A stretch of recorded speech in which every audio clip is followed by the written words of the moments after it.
الحمد للہ رب العالمین والصلاة والسلام علی رسول الکریم اما بعد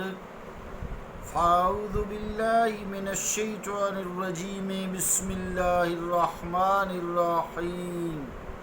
أأنتم أشد خلقا أم السماء بناها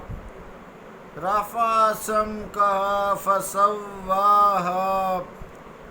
وأغطش ليلها وأخرج ضحاها والأرض بعد ذلك دحاها أخرج منها ماءها ومرعاها والجبال أرساها متاعا لكم ولأنعامكم صدق اللہ العظیم۔ واجب الاحترام سامعین، السلام علیکم ورحمۃ اللہ وبرکاتہ۔ سورہ النازعات کی ہم نے 27 سے لے کر 33 نمبر آیات تک تلاوت کرنے کی سعادت حاصل کی ہے۔ ان آیات کا ترجمہ یوں ہے: کیا تمہیں پیدا کرنا مشکل ہے یا آسمان کا؟ اس نے اسے بنایا، اس کی چھت کو خوب اونچا کیا، پھر اس کو درست کیا، اور تاریک کیا اس کی رات کو اور ظاہر کیا اس کے دن کو، اور زمین کو بعد ازاں بچھا دیا، نکالا اس سے اس کا پانی اور اس کا سبزہ، اور پہاڑ اس میں گاڑ دیے۔ سمانے زیست ہے تمہارے لیے اور تمہارے مویشیوں کے لیے، اللہ کا قول سچا ہے جو بڑی ہی عظمت والا ہے۔ عزیزان گرامی قدر، السلام علیکم ورحمۃ اللہ وبرکاتہ۔ اس صورت میں پہلے قیامت کا تذکرہ کیا گیا، پھر درمیان میں اس کا تذکرہ، فرعون کا تذکرہ کر کے منقطع کیا گیا۔ اب دلائل قیامت کا سلسلہ یہاں 27 نمبر آیت سے دوبارہ شروع کیا جا رہا ہے۔ انسان کو فرمایا جا رہا ہے کہ انسان، کیا تم یہ سمجھتے ہو کہ تمہیں دوبارہ زندہ کرنا بڑا مشکل کام ہے؟ کفار مکہ سے خطاب ہے فرسٹ آف آل، اس کے بعد تا قیامت تک جو قیامت پر ایمان نہیں لاتے۔ تو کیا تم یہ خیال کرتے ہو کہ دوبارہ زندہ کرنا مشکل کام ہے؟ تم چند بالشت کے قد و قامت کے مالک ہو، اور یہ آسمان کی پہنائیاں دیکھو، اس کی وسعتوں کا ذرا اندازہ کر کے دیکھو، پھر اس میں ان گنت تارے،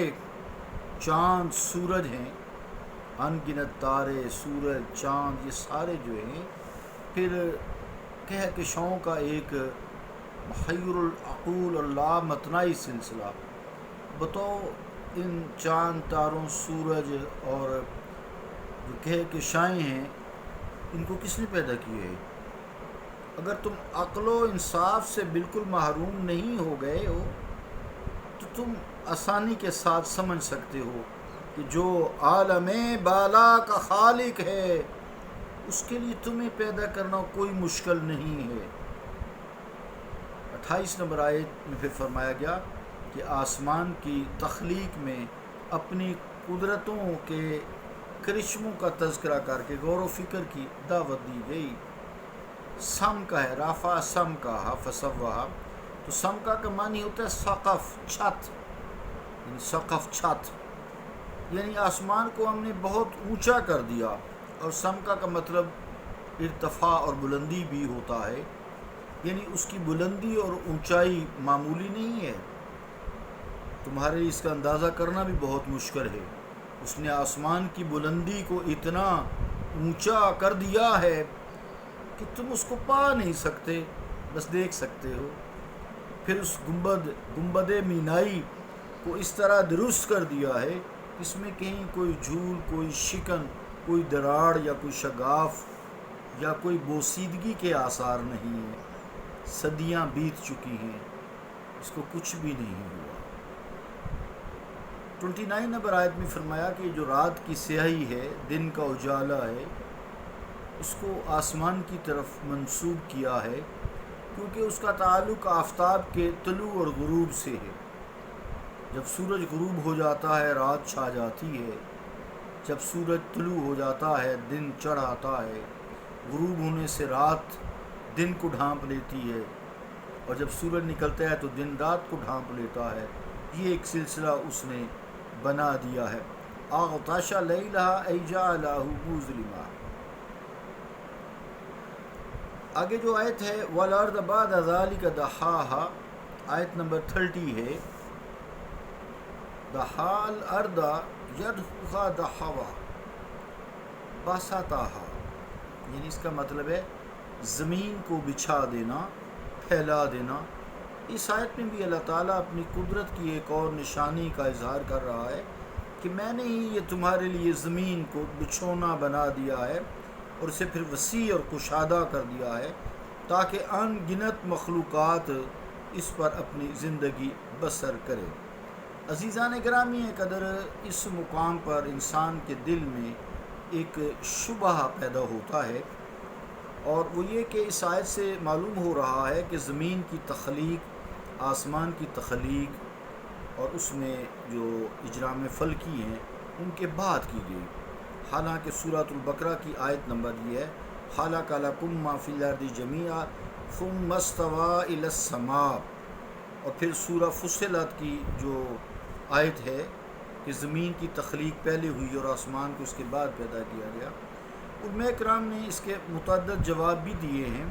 بعض نے فرمایا کہ زمین کا قرہ پہلے تخلیق کیا گیا، اس کے بعد پھر آسمان کی تخلیق کی گئی، لیکن زمین کو انسانی زندگی کے قابل بنانا اور اس میں ضروریات زندگی تمام مخلوقات کے لیے بہم پہنچانا آسمان کی تخلیق کے بعد ہوا۔ اور یہاں جو دخو ہے یہ زمین سے مراد یہی ہے، لیکن اس جواب کا دوسرے حضرات نے انکار کیا ہے یا اس کو پسند نہیں کیا ہے، حالانکہ سابقہ آیات میں صراحتاً موجود بھی ہے خلق لکم ما فی الارض جمیعا، خلق لکم ما فی الارض جمیعا، تمہارے لیے زمین میں ہر چیز کو پیدا کیا، اس کے بعد آسمان کی طرف توجہ فرمائی۔ دوسرے حضرات نے پھر یہ جواب دیا، یہ علمی بحثیں ہوتی ہیں، کوئی ایسی اس میں اختلاف والی بات نہیں کہ وہ خراب ہوگا، نہیں، علمی بحثیں اچھی چیز ہے، علم میں اضافہ ہوتا ہے۔ تو دوسرے حضرات نے پھر اس کا یہ جواب فرمایا ہے کہ زمین میں زندگی کی ضروریات کی بہم رسانی کی صلاحیت اور نشو و نما کی استعداد تو پہلے رکھ دی تھی، لیکن اس کا جو بالکل ظہور فعل یعنی اس کا کام جو اس کا آغاز ہوا وہ اس کا ظہور اس وقت ہوا جب آسمان بنا، یعنی اس میں ہر چیز کی صلاحیت پہلے موجود تھی لیکن کام نہیں کر رہی تھی، ابھی یہ زمین کو چیز نہیں اگا رہی تھی۔ جب آسمان کو تخلیق کر دیا گیا تو پھر اس نے اپنا کام شروع کر دیا گیا، کیونکہ آسمان میں سورج جو ہے وہ وسیع منبع حرارت اور نور ہے، روشنی ہے، اس کو پیدا کیا گیا، اس کی حرارت اور اس کی کرنوں کی تاثیر سے مختلف چیزیں پیدا ہوئیں جس سے زندگی کی روانیاں دوانیاں شروع ہو گئی۔ بعض علماء خیر کا یہ ارشاد ہے کہ یہاں بعد ذالکہ سے تخلیق کے بعد جو ہے تخلیق کی بعدیت کے سے مراد نہیں ہے بلکہ مرتبہ درجہ کی مراد ہے، بات کی ہے، لیکن اس چیز کی جو تفسیر حضرت ابن عباس رضی اللہ تعالی عنہ سے منقول ہے وہ اتنی واضح ہے کہ اس کے بعد کسی اور تعویل کی ضرورت ہی محسوس نہیں ہوتی۔ آپ فرماتے ہیں کہ بعد ذالک اس جگہ مع ذالک کے معنی میں ذکر ہوا ہے، جس طرح اتلم بعد ذالک ذنیم، اتلم بعد ذالک ذنیم، سورہ قلم کی 13 نمبر آیت ہے۔ چنانچہ حضرت شاہ عبدالعزیز رحمۃ اللہ علیہ فرماتے ہیں از حضرت ابن عباس رضی اللہ تعالی عنہما منقول است کہ بعد ذالک دری جا بمعنی مع ذالک است، چنانچہ آیت اتلم بعد ذالک ذنیم وہ جفا کا مطلب ہے، اس آیت کا وہ جفاکار ہے اور اس کے ساتھ ساتھ بد اصل بھی ہے۔ عزیزان گرامی قدر، پھر جو آخری آیت ہے اس میں فرمایا اس سے پہلے آیات اور آخری آیت سے کہ پانی کے پھر اس زمین میں میٹھے میٹھے چشمے جاری کر دیے، اس میں طرح طرح کی ترکاریاں، سبزیاں اور چارہ پیدا کر دیا گیا، جس سے تم اپنی ضروریات زندگی بھی پوری کرتے ہو، اور تمہارے مویشیوں، گائے، بھینس، بکری، گھوڑے وغیرہ کی خوراک کا بھی سامان مہیا کر لیا گیا ہے۔